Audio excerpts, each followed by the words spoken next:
a nuestra iglesia virtual que escucha la palabra desde casa.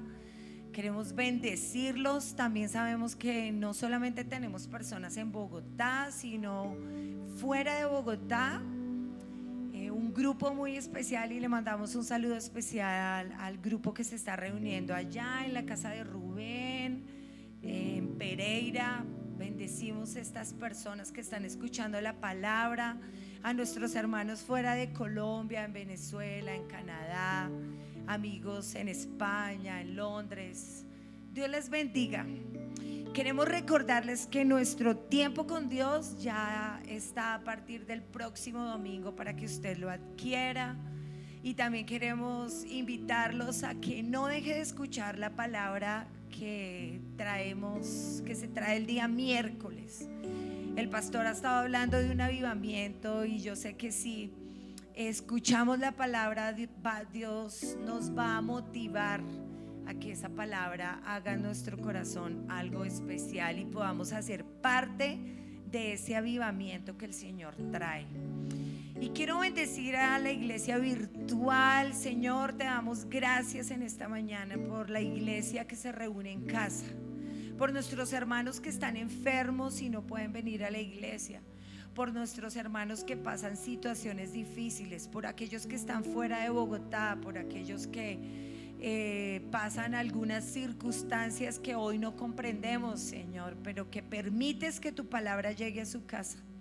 Hoy pedimos una presencia tuya en la iglesia presencial y en la iglesia virtual, que sea tu Espíritu Santo hablándonos a través de tu palabra, que sea tu Espíritu Santo dirigiendo nuestros corazones, Señor, y que tú en el nombre de Jesús hoy, Señor, hables directamente a necesidades particulares que tenemos, Señor.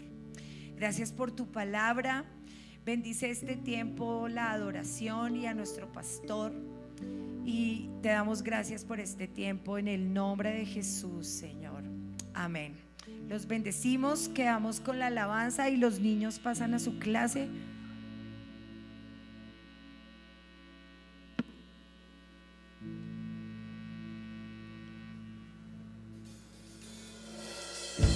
Cuando oscurece, el miedo crece, escucharé tu voz. Si fe se acaba, si mi esperanza, fuerza tú serás. Cuando creo que no hay valor en mí, Dios lo encuentro en ti. No me rendiré, pues sé que tú nunca me dejarás, nunca me dejarás. Porque tu boca está lejos, lo siento resonando como un eco. Tu amor me cautivó, está lejos, lo siento resonando como un eco en mi corazón.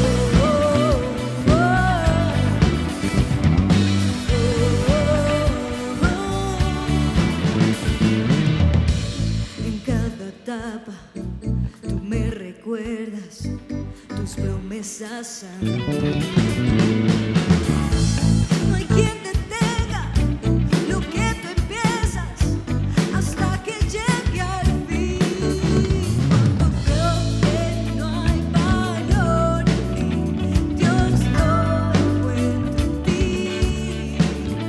No me rendiré, pues sé que tú nunca me dejarás, nunca me dejarás. Tu amor me cautivó, nunca está lejos.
¿Qué tal si oramos?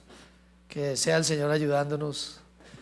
He aprendido de la predicación de la palabra de Dios, bueno, de ese ejercicio, que debemos orar cuando preparamos, cuando predicamos, y preparación, predicación y poder. Preparación, necesitamos prepararnos para venir al culto, siempre prepararnos el día anterior en la mañana, y los que hacemos acá ensayar, alistar las notas, predicar, procurar darlo con todo el corazón, tanto ustedes, venir a alabar a Dios y a oír, y el poder esperar que Dios reciba nuestra alabanza y también nos hable por medio de su palabra. Entonces, no está concluido cuando nos preparamos o cuando predicamos o hacemos algo, sino también necesitamos el efecto de las cosas. ¿Podemos orar esta mañana por ese efecto? Oremos. Padre, queremos reconocer que sin tu ayuda, antes, durante o después de un culto, las cosas no tienen sentido, no sirven, y queremos pedir que la doctrina, la palabra que se da acá, que oyen mis hermanos, tenga un efecto sobre ellos, que cambie, que transforme, que sane, que motive, que produzca frutos de arrepentimiento, acciones concretas, dirección, y es lo que pedimos, Señor. De nada nos sirve estar parados aquí, de nada nos sirve haber venido acá, si tú no preservas y continúas tu obra en el corazón de las personas. Es lo que pedimos con humildad en el nombre de Jesús en esta mañana para todos nosotros. Amén y amén. Bueno, hermanos, estamos en 1 Timoteo capítulo 5, y hace 8 días vimos el versículo 1 y 2 y hablamos de liderazgo y corrección. Hablamos de la palabra reprensión, y de alguna manera se abrió el espacio para hablar acerca de las mujeres y cómo deben ser tratadas, cómo la iglesia debe tratar a las mujeres, qué debe enseñar la iglesia en cuanto a las mujeres, y especialmente frente a un grupo, cómo tratar a las mujeres en la iglesia, cómo la iglesia debe hacerlo. Y hace 8 días veíamos que a las jóvenes debía ser con toda pureza, a las adultas como a una madre, con gran honor y todo respeto. Y hoy hablará, la Biblia nos va a hablar acerca del cuidado e instrucción que se le debe otorgar o dar a las mujeres, particularmente viudas, donde aplica a las mujeres solas, por supuesto, y habrá aplicaciones en principio para todos nosotros, para las mujeres también casadas, los hombres, va a haber aplicación. El título para esta mañana entonces es la protección de una mujer, Y vamos a empezar, vamos a pasar, hoy vamos a ver 1 Timoteo capítulo 5 y versículo 3 al 16, terminar esa sección acerca de las viudas. Y empezaremos leyendo el versículo 3, que dice así: honra a las viudas que en verdad lo son.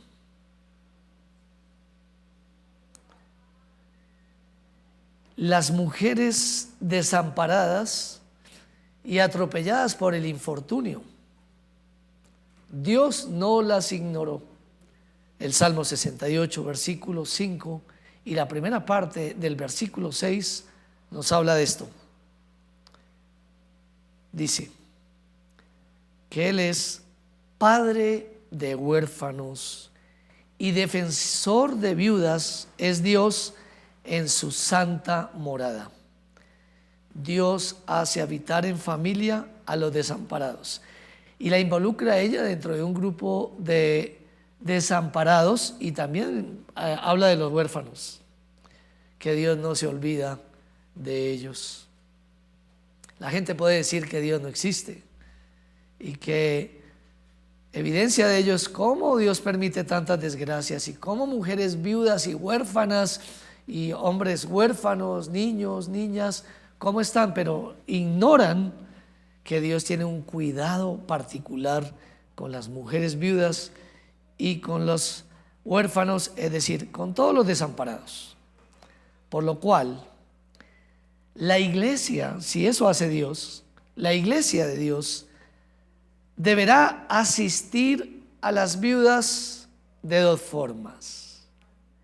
Y quisiera que lo viera de manera institucional y de manera individual. La manera institucional, lo que le corresponde al gobierno de la iglesia, porque toda iglesia debe tener un gobierno, no un pastor, sino un gobierno, alguien que lleve las finanzas y dé cuentas a Dios del ejercicio al recolectar las ofrendas y los diezmos. De ese ejercicio dará cuenta a Dios y será una iglesia entonces sana, de forma institucional y de forma individual. Quiere decir que la iglesia en su gobierno y la parte ministerial estamos involucrados en ello, pero usted también está involucrado. Y vamos a ver a qué me refiero. De manera individual, los hermanos traerán sus diezmos y sus ofrendas. Los traerán. Esa será la función de los hermanos. Y de la parte institucional, los administradores cuidarán de destinar una parte para los más vulnerables y los necesitados. Deuteronomio 14:29 nos va a contar cuáles eran los más necesitados en el pasado y cómo la iglesia debía hacerse cargo de ellos. Y hablará: no busco ningún beneficio propio, tengo todo lo suficiente. Quiero aclarar, no soy un hombre rico, ni me voy a enriquecer por medio de la iglesia, ni aspiro a ser rico. Y doy gracias a Dios porque tengo lo suficiente. Pero quiero enseñar a la iglesia que dentro de los grupos de los más vulnerables estaban los levitas también. Dice Deuteronomio 14:29, como para que usted piense el por qué usted daba sus diezmos y ofrendas. Y vendrá el levita que no tiene parte ni heredad contigo.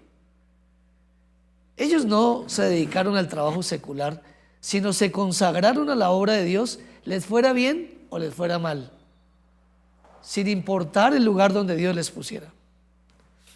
Y vendrá el levita que no tiene parte ni heredad contigo, que alguno de usted, del pueblo, podía tener sus empresas, podía tener sus negocios y aún sus herencias. Y vendrá el extranjero también. Este día vi un versículo que decía: no le harás daño al extranjero, ni pensarás mal de él. Y ahora que estoy viendo un documental acerca de la migración en los Estados Unidos, especialmente con los de Guatemala, El Salvador, Honduras, y de algunos sufrimientos que ellos han tenido, y también de algunos colombianos que entraron colados allá e infringieron la ley. Sí, pero algunos de ellos hermanos en la fe, que Dios en su misericordia los ha sostenido allá y hoy tienen sus papeles o aspiran a sus papeles. Y pensaba en los venezolanos, nuestros hermanos venezolanos. Y si fuera humanamente, diríamos como con la ley Trump, diríamos: qué buena la ley Trump y qué buena sería la ley aquí en Colombia. Pero la palabra del Señor dice otra cosa. Y dice que tenemos que tener compasión. El extranjero el huérfano y la viuda, motivo de nuestro estudio, que hubiere en tus poblaciones. Somos responsables de esos grupos vulnerables que están alrededor de nosotros. Y comerán y serán saciados, para que Jehová tu Dios te bendiga, iglesia, te bendiga institucionalmente, porque somos tanto un organismo como una organización.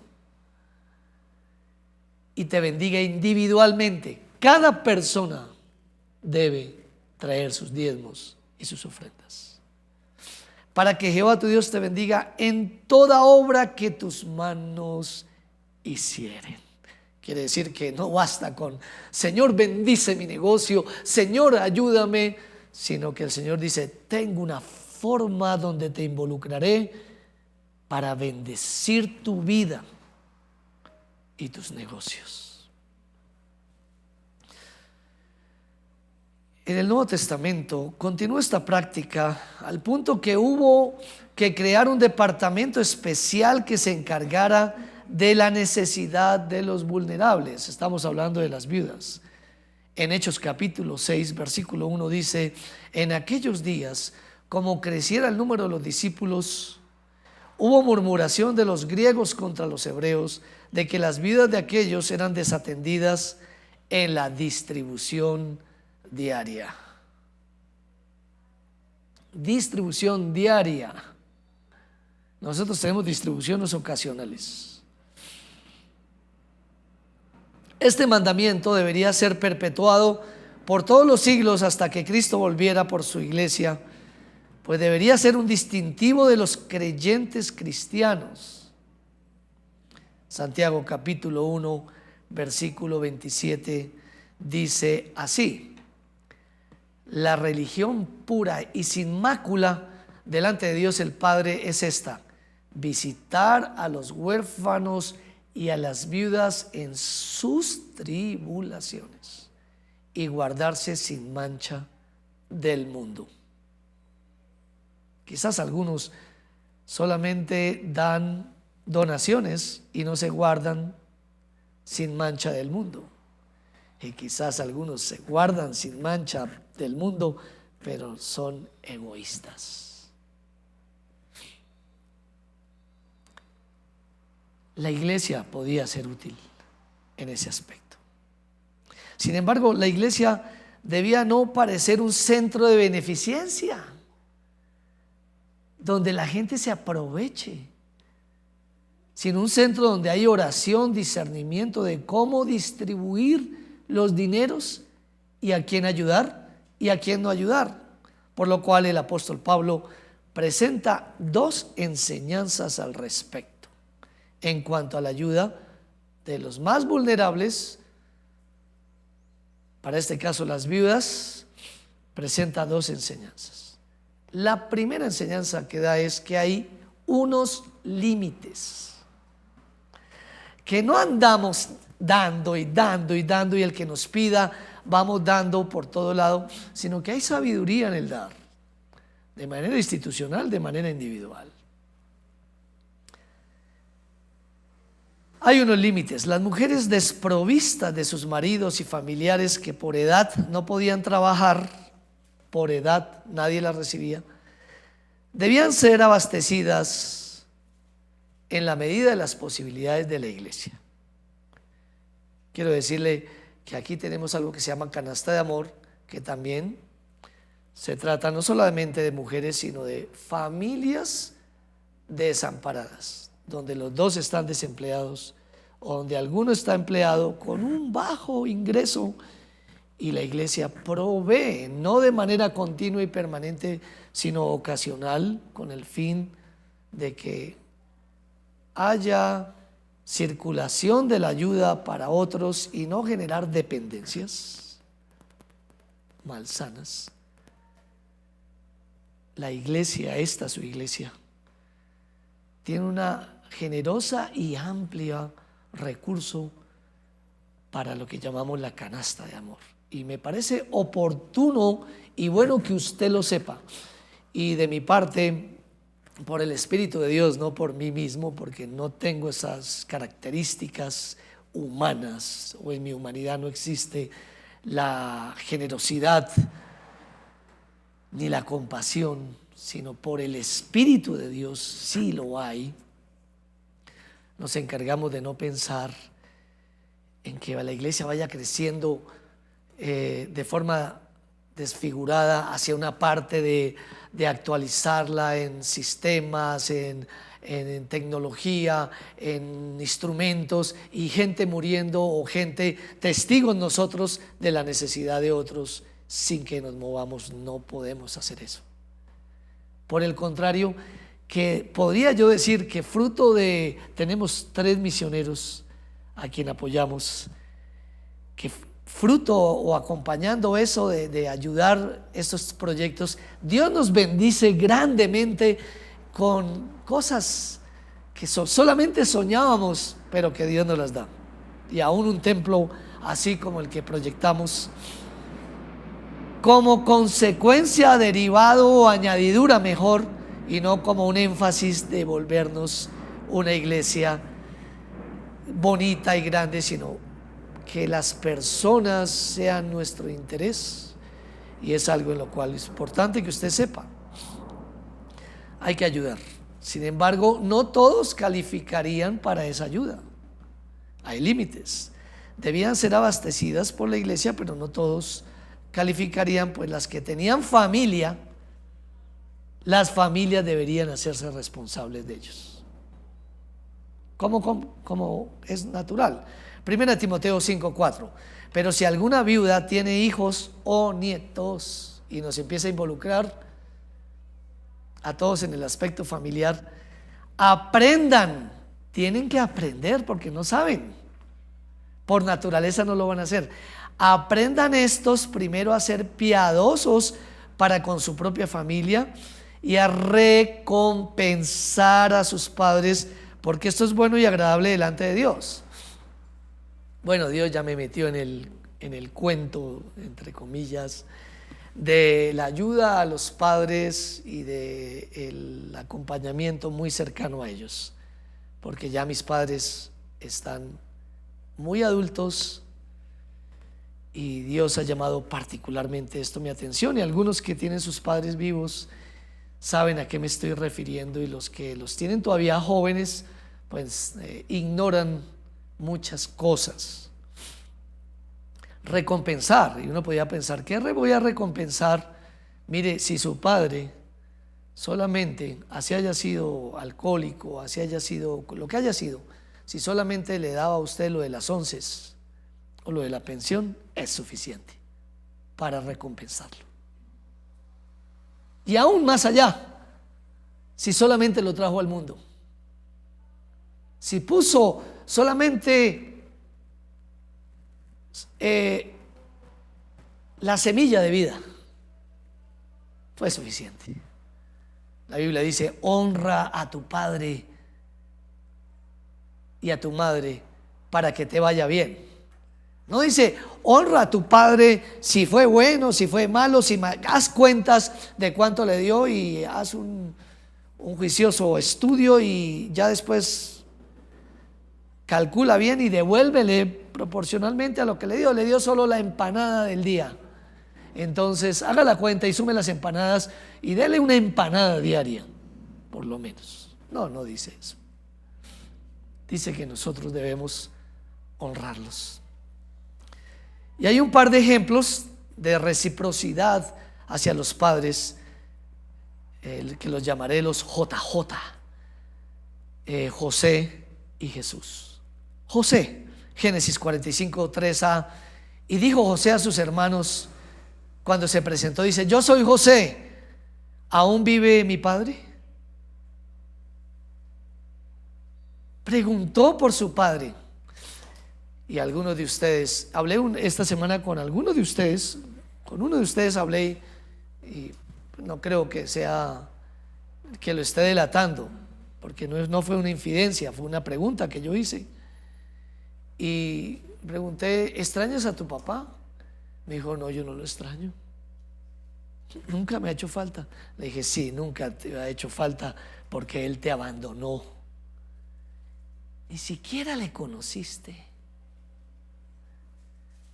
Pero averigua por Él.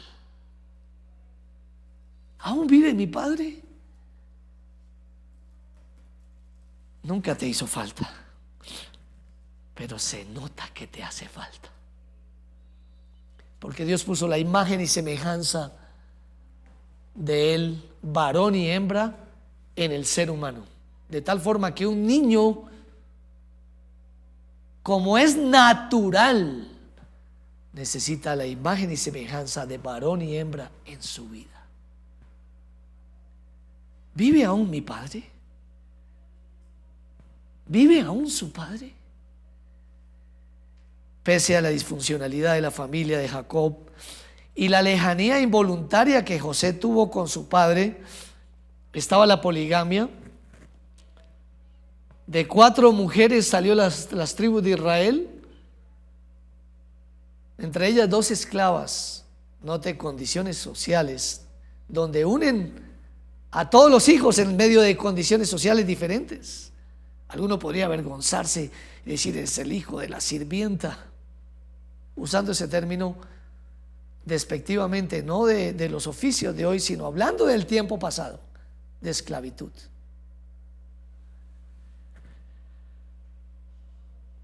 Qué pena, ahí viene mi hermanastro. Había muchas situaciones paradójicas. Génesis nos va a hablar entonces que ellos tienen una separación involuntaria. Sus mismos hermanos lo venden,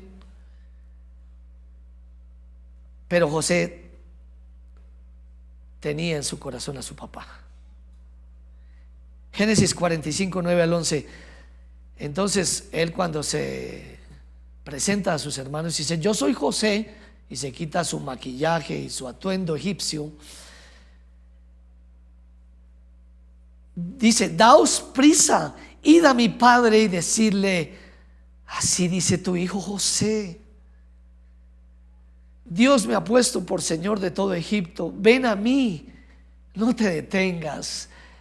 Y ese espíritu Dios lo está desatando. Él volverá el corazón de los hijos a los padres.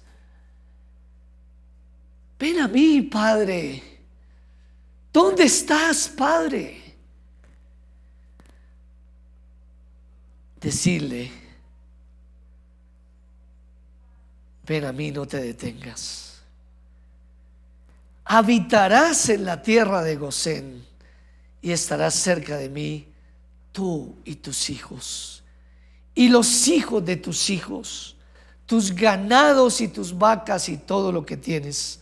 Ahora hablamos de que José tenía mucho más que ellos, porque si José no tuviera nada y estuviera pelado, como decimos nosotros, pues por supuesto él hubiera dicho: ven con tus vacas, ven porque y de paso me ayudas.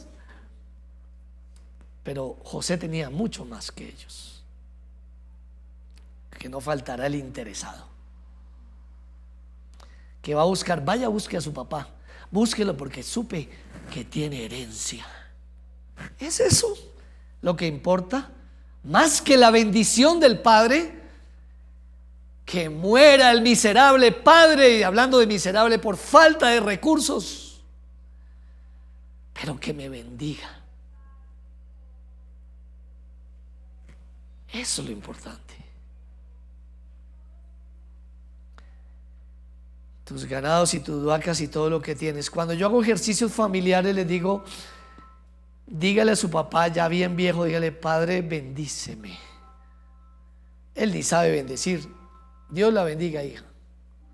Bueno, dígale: Padre, bendíceme con paz, bendíceme con reconciliación, bendíceme con perdón. Y dice: y allí te alimentaré, pues aún quedan 5 años de hambre, para que no perezcas de pobreza. Tú, mi padre, tú, la casa de mi padre, y todo lo que tienes no mueran por el hambre. Debemos darnos prisa, pues aquí el tiempo es oro. Daos prisa. ¿Cuánto tiempo va a vivir usted? Puede morir o disfrutar muy poco tiempo el mandamiento y el privilegio. Los hijos deberían ayudar económicamente a sus viejos y procurar la reconciliación entre los hermanos. Génesis 46, 29 dice: y José unció su carro, lo alistó y vino a recibir a Israel, su padre, o a Jacob en Gosén, y se manifestó a él y se echó sobre su cuello y lloró sobre su cuello largamente. Que hay unas lágrimas necesarias que deben salir de nuestra alma para que seamos renovados y tengamos un nuevo aire. Claro, alguno de ustedes dirá: "Ay, pero ¿cómo si yo tengo rencor con mi padre?". Empiece a orar por él. Cuando usted no quiera ver a alguien, por ejemplo, si usted no me quiere ver a mí, le doy el secreto para poderme ver. Ore por mí y deseará verme. Segunda de Timoteo capítulo 1 versículo 3 dice: al acordarme, siempre me acuerdo de ti en mis oraciones, noche y día, deseando verte. Que la oración produce amor.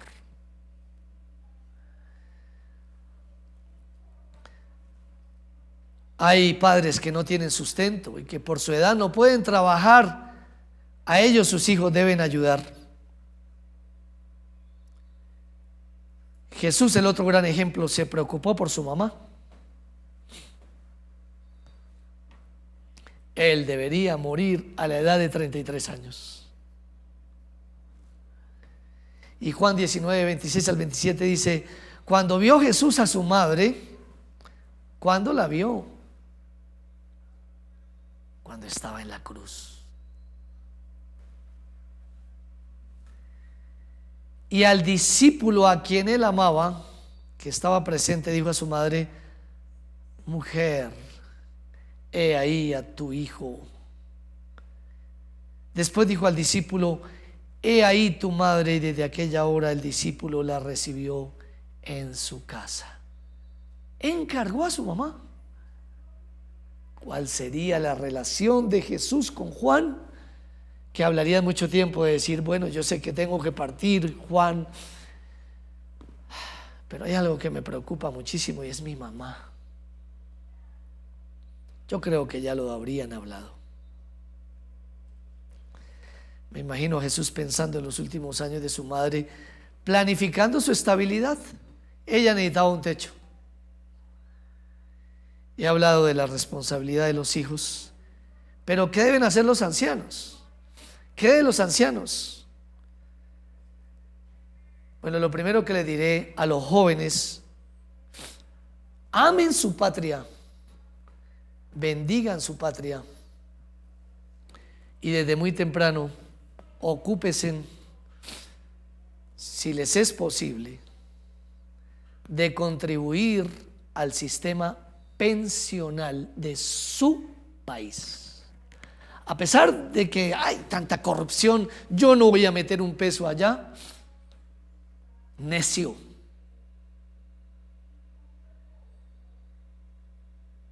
Necio.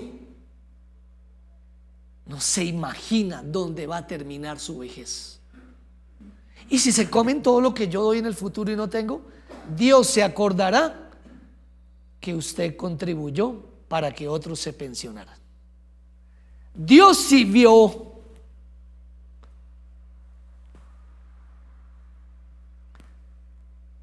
Agradezca a Dios por su nación.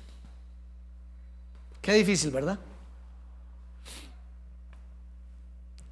Contribuya pensionalmente y haga sus aportes, así sea de un salario mínimo. Porque hoy vemos muchos padres desamparados y el gobierno No este gobierno de fulano, de sutano, el gobierno durante muchas épocas sustentando a los ancianos. ¿Cuántos hogares geriátricos hay? Vaya, tíreselos, cójalos a piedra, como el Transmilenio, cójanlo a piedra. Vayan, cristianos.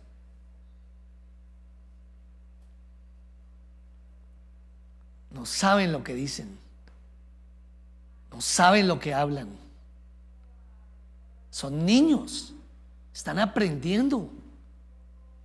Desen oportunidad, saquen canas y luego concluyan. Oren por sus gobernantes. ¿Cuántas personas sostenidas gratuitamente en las universidades? Es que es una obligación del Estado. No, es una obligación suya trabajar y proveerse su propio trabajo, como lo hicieron sus papás, como lo hicimos desde los 12 años o más. Tuvimos que trabajar. Trabaje, que Dios bendice al que trabaja. Y ocúpese del sistema pensional, ore por el sistema pensional y contribuya al sistema pensional. Porque su futuro nadie lo conoce. ¿Qué deben hacer los ancianos desamparados? Del cual puede ser usted un día. Esperar en Dios, no en sus hijos. Porque por ahí hay unas personas ancianas que están esperando eso. No, nunca, ni lo pida ni lo espere.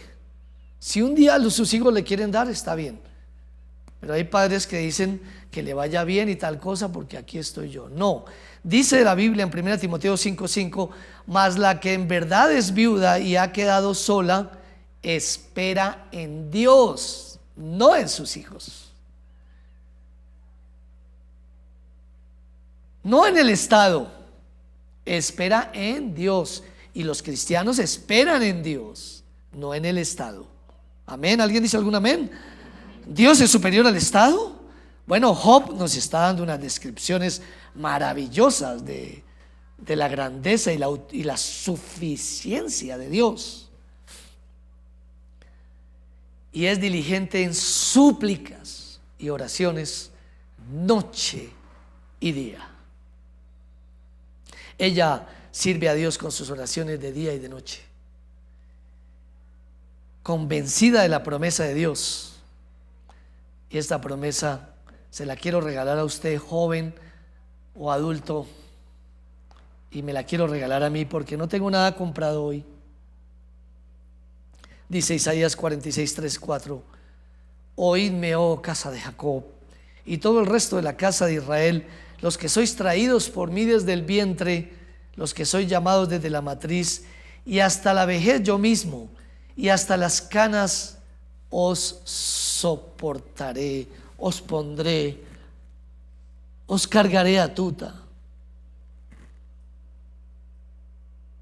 Yo hice, yo llevaré, yo te hice, yo te llevaré, yo te soportaré, yo te guardaré.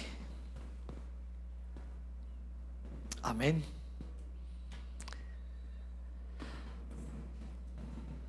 La iglesia debe ayudar a los más necesitados. Pablo da dos enseñanzas. Primero, que hay unos límites.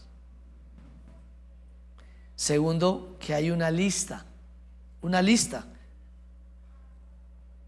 Hay que escribir en la lista a quiénes se debe ayudar.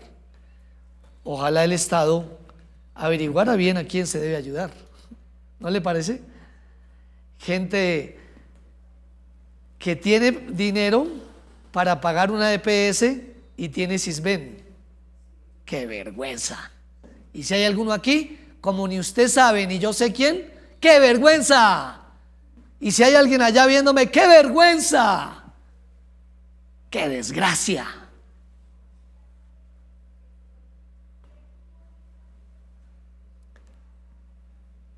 1 Timoteo 5, 9 y 10 dice, hablando de listas: sea puesta en la lista solo la viuda no menor de 60 años, que haya sido esposa de un solo marido, que tenga testimonio de buenas obras, si ha criado hijos, si ha practicado la hospitalidad, si ha lavado los pies de los santos, si ha socorrido a los afligidos, si ha practicado toda buena obra. ¿Cuál es la frase clave? Si ha.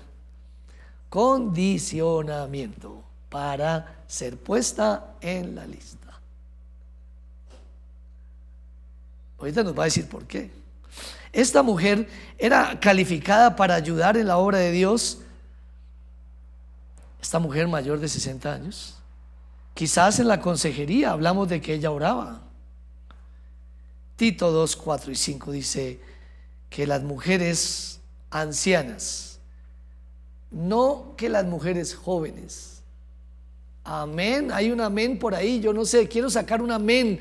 Que las mujeres ancianas, no las jóvenes, no que las jóvenes enseñen a las jóvenes, no, son igualmente inexpertas. Las redes están llenas de consejeros y uno lo primero que mira es quién está detrás de esas palabras y de esos carismas tan grandes. ¿Quién está? ¿Qué ha vivido? ¿Quién lo está tutoreando o mentoreando a usted por redes? Son los adultos, hermanos. Por eso dice que estas mujeres enseñen a las mujeres jóvenes a amar a sus maridos.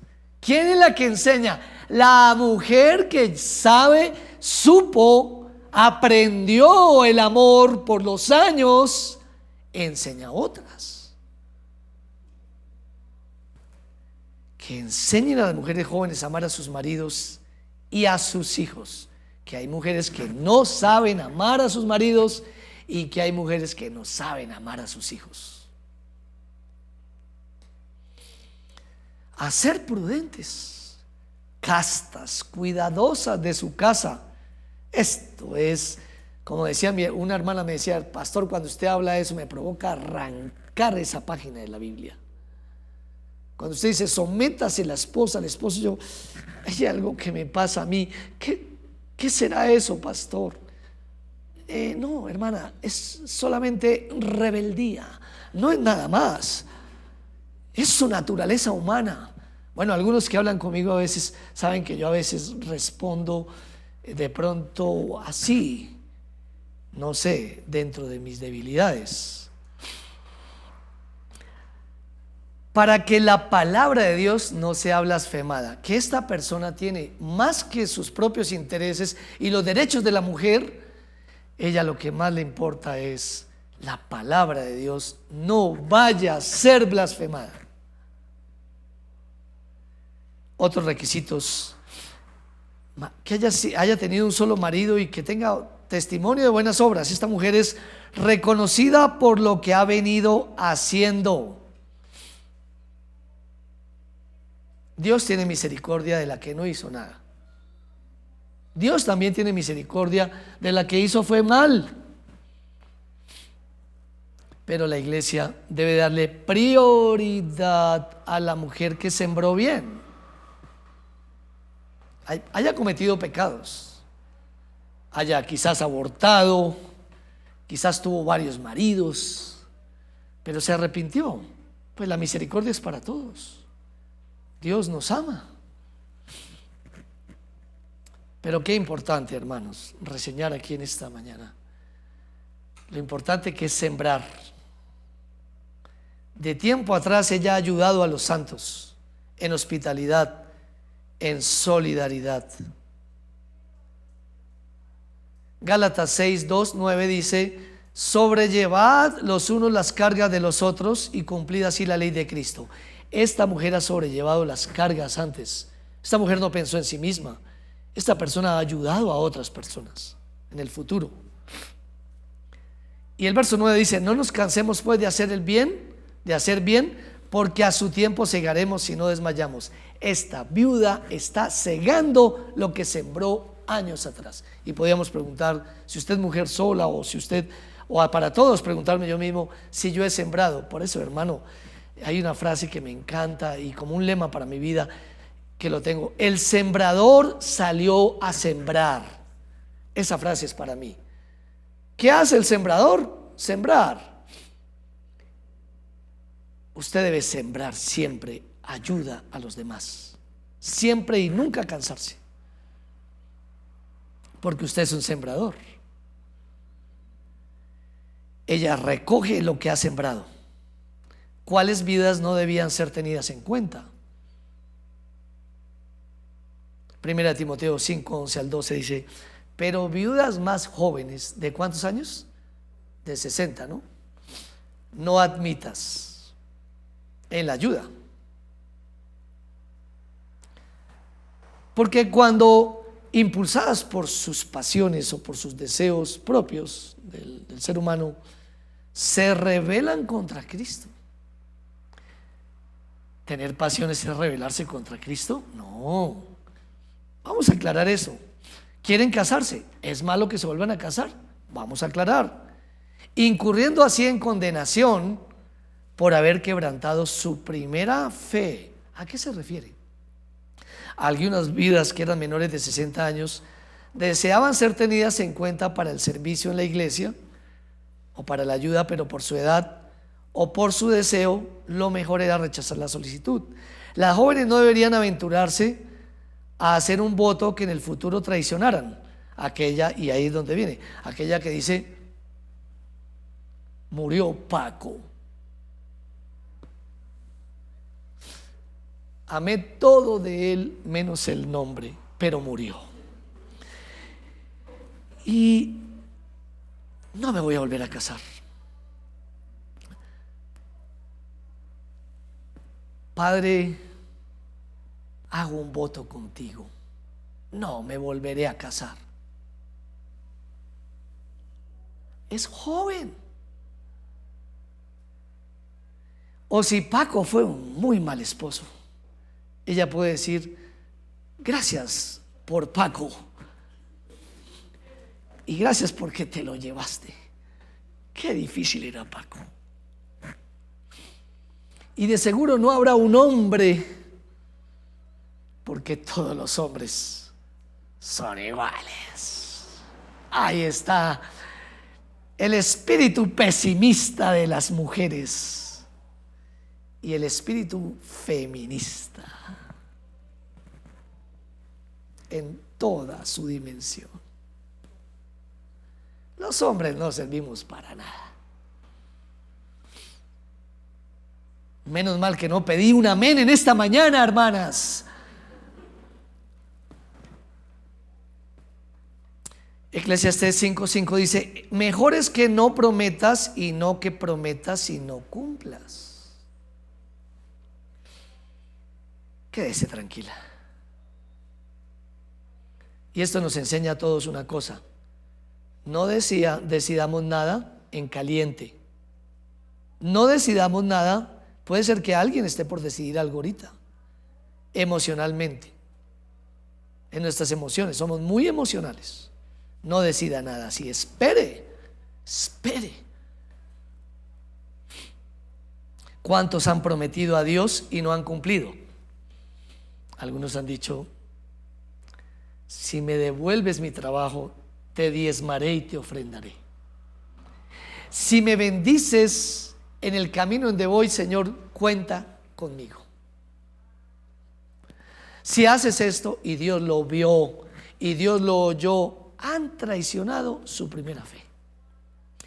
Yo te voy a servir, Señor.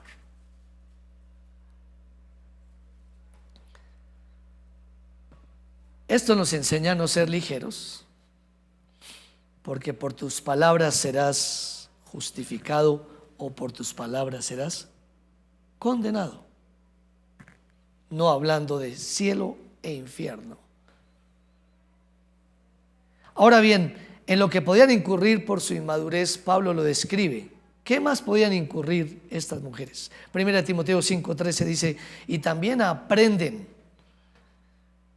Quizás no eran, pero Todo se aprende. Aprenden a ser ociosas, andando de casa en casa, y no solamente ociosas, sino también chismosas y entremetidas, hablando lo que no debieran. ¿Cómo se aprende la ociosidad? Andando de casa en casa. Así aprende a ser un ocioso frente a este contexto. Andando de casa en casa, presencial, virtual o telefónicamente. Hay hermanas ociosas que hablan y hablan y hablan y hablan en lugar de leer, leer y leer.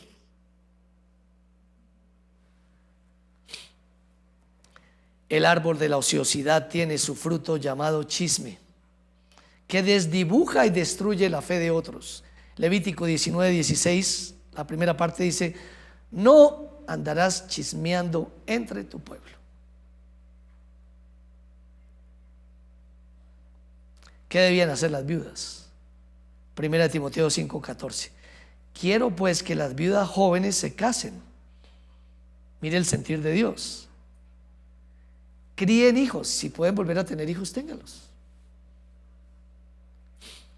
Gobiernen su casa. Que no den al adversario ninguna ocasión de maledicencia, de hablar mal del camino. Pablo no considera superior al ser célibe a ser casado, no. Y tampoco el celibato como una forma superior del cristianismo, tampoco. Pablo dice que es preferible que los viudos se abran la posibilidad de nuevas nupcias que ser acusados de sensuales o picaflores. Entonces, pican aquí, pican allá. Son coquetones aquí o coquetonas aquí y allá. Tienen una relación aquí, terminan, no, vuelven y tienen otra aquí. Pablo dice: no, hermana, ¿no le parece una buena idea centrar su camino? 1 Timoteo 5:15 dice: porque ya algunas se han apartado en pos de Satanás. Satanás es libertino. Y Pablo termina diciendo que las viudas deberían ser cobijadas por sus familias para que las desprotegidas fueran atendidas por la iglesia y continuaran sirviendo a Dios con su buen testimonio. Ahora bien, la mujer menor de 60 años, en conclusión, dice 5:16: si algún creyente o alguna creyente tiene viudas, que las mantenga. ¿Sí? La iglesia no debe ser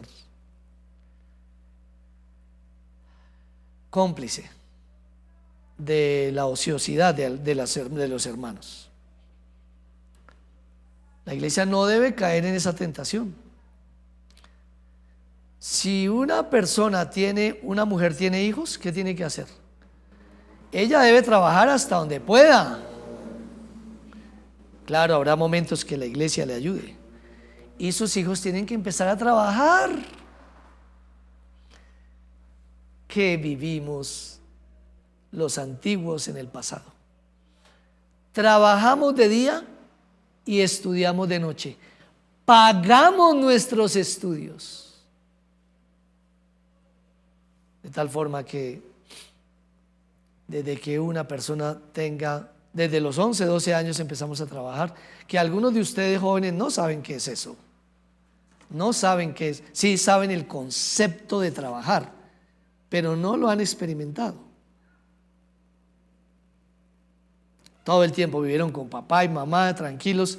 E imagínense si la iglesia también, o el Estado, si no averigua bien, es cómplice y la gente comiendo, educación gratis, todo gratuito, salud gratis, y la gente fumando marihuana en los parques. No. El que no trabaja, que no coma. Que no coma. Y la iglesia debe enseñarle al que venga ahí hermano, te vamos a ayudar por un tiempo. Lo primero es, vamos a orar para que tengas un trabajo y vengas, trabajes con tus manos y hagas partícipe de todo fruto del trabajo aún a tu iglesia. Que diezmes y ofrendes dentro de tu iglesia y le ayudes a otros, a fin de que haya lo suficiente para las que en verdad son viudas y para las que en verdad lo necesitan. Que para ayudar necesitamos orar antes de apresurarnos. ¿A cuánta gente le hemos dado que tiene facultades para trabajar y no lo ha hecho? Y hemos sido cómplices de su desgracia llamada pereza. Pereza no más. ¿Qué sucedería si la iglesia de Dios no ayudara a esta mujer que sí lo necesita? Termino con esto. ¿Qué sucedería? ¿Qué sucedería si la iglesia de Dios no la ayudara? ¿Sabe qué sucedería? Que el Dios de la iglesia sí lo haría, diciéndonos que pueden haber iglesias que no ayudan a nadie, sino solamente se enriquece el pastor y se enriquece las propiedades y hay cuestiones familiares. Sí es posible. Todo lo que adquiere la iglesia, todo lo que adquiere la iglesia, capitaliza a la familia del pastor. Muy mal. Por eso también, como información, esta iglesia no es mía, ni de mis hijas, ni de mis yernos. Algún día tendré que pasar y salir de aquí. ¿Qué pasa si se nos olvida ayudar a alguien? ¿Qué pasa si la iglesia de Dios no ayuda a alguien? ¿Sabe qué pasaría? Que el Dios de la iglesia sí la ayudaría. Nos corresponde entonces traer nuestros diezmos y ofrendas a manera individual e institucionalmente. Nunca dejar unos rubros para ayudar a los más necesitados y distribuirlos con oración y sabiduría. Veo claramente en la Biblia la protección de los desválidos, de los más necesitados, la protección de una mujer que para el caso es una mujer viuda. Pongámonos en pie, hermanos, y bendecimos la iglesia virtual en esta mañana también.